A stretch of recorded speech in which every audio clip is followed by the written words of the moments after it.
turminha do segundo ano! E aí, tudo bem com vocês? Estão preparados para a nossa aula de hoje? Turminha, hoje nós vamos revisar os conteúdos de ciência, tá? Para que a gente possa se preparar para as nossas avaliações.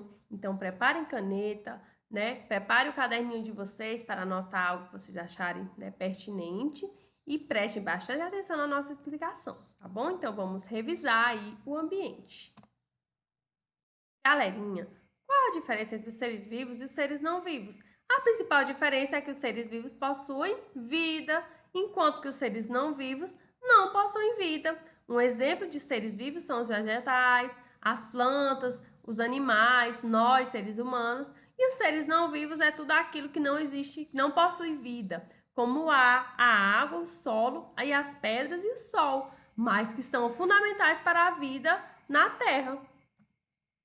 Exemplos de seres vivos, nós temos os animais, os vegetais, as plantas, nós, seres humanos. E todos os seres vivos, animais e plantas, nascem, crescem, alimentam-se, reproduzem-se e morrem. Este é o ciclo da vida, tá?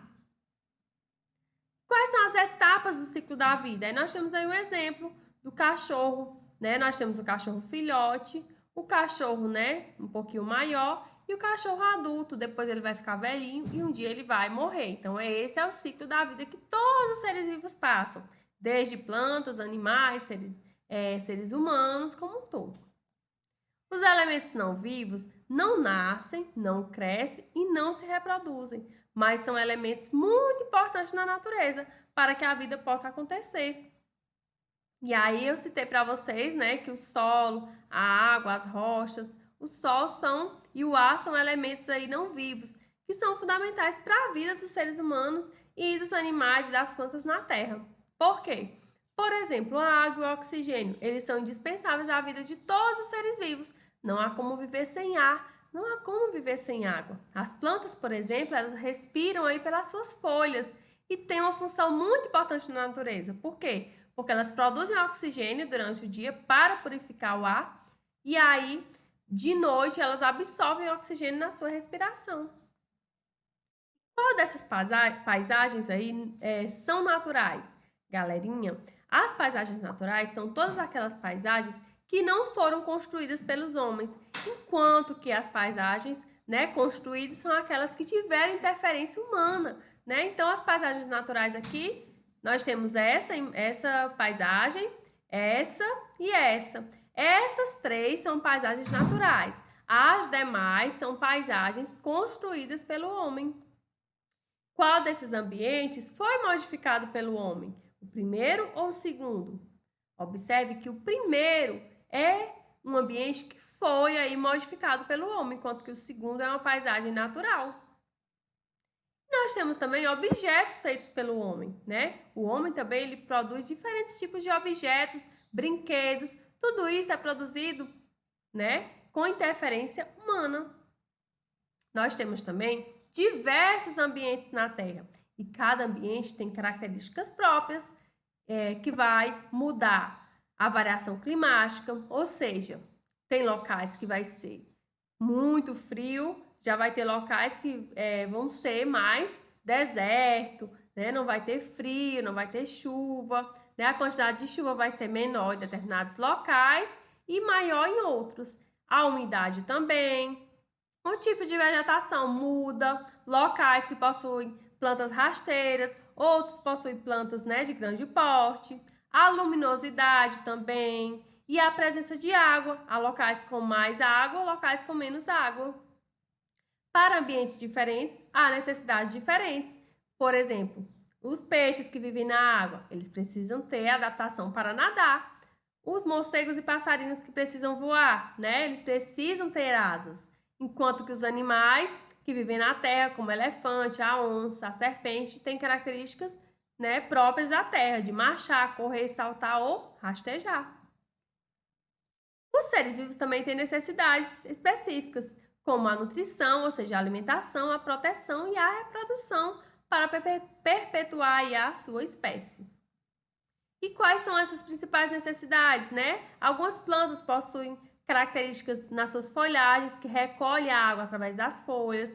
plantas que retiram a água do solo pela raiz, peixes, né, respiram oxigênio na água, tem essa adaptação. O peixe-boi vive na água de rios e mares, porém ele coloca o nariz para fora para respirar. As aves precisam beber água.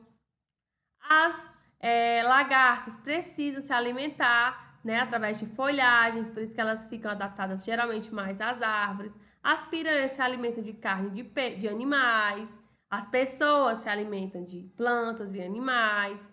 A tartaruga, ela nasce aí na praia, põe seus ovos, e esses ovos, né, eclodem, então elas nascem na praia, mas elas moram no mar.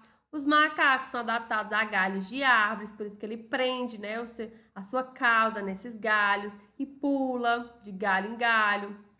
O golfinho tem um formato adaptado do corpo que auxilia na sua locomoção, ele ainda salta, né, para fora da água.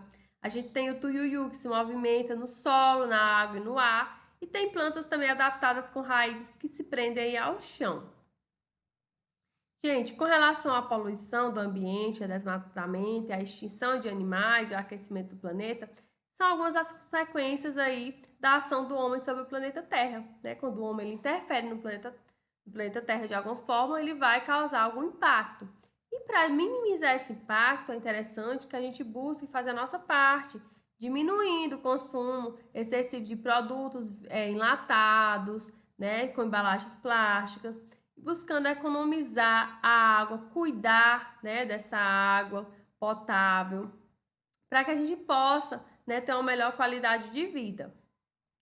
E também plantar árvores, porque as árvores, além de ser um ar-condicionado natural, porque elas regulam a temperatura do clima do nosso planeta, elas são protetoras naturais, porque elas trazem sombra para a gente, né? Elas preservam a fauna, ou seja, elas são alimento para muitos animais, reduz a contaminação, porque elas têm, nas suas folhas, elas conseguem reter o pó, as partículas, ajudam no processo do ciclo da água, porque elas retêm água aí nas suas raízes, evitando secas e inundações, protegem o solo da erosão e do desgaste. Então, por isso, quem puder, plante uma árvore, tem uma árvore em casa, a árvore é muito importante, né? Ou cuide das árvores que existem aí próximo à casa de vocês, tá? Então é isso. Espero que vocês tenham gostado da aula de hoje. A gente se encontra na nossa próxima aula. Um grande abraço!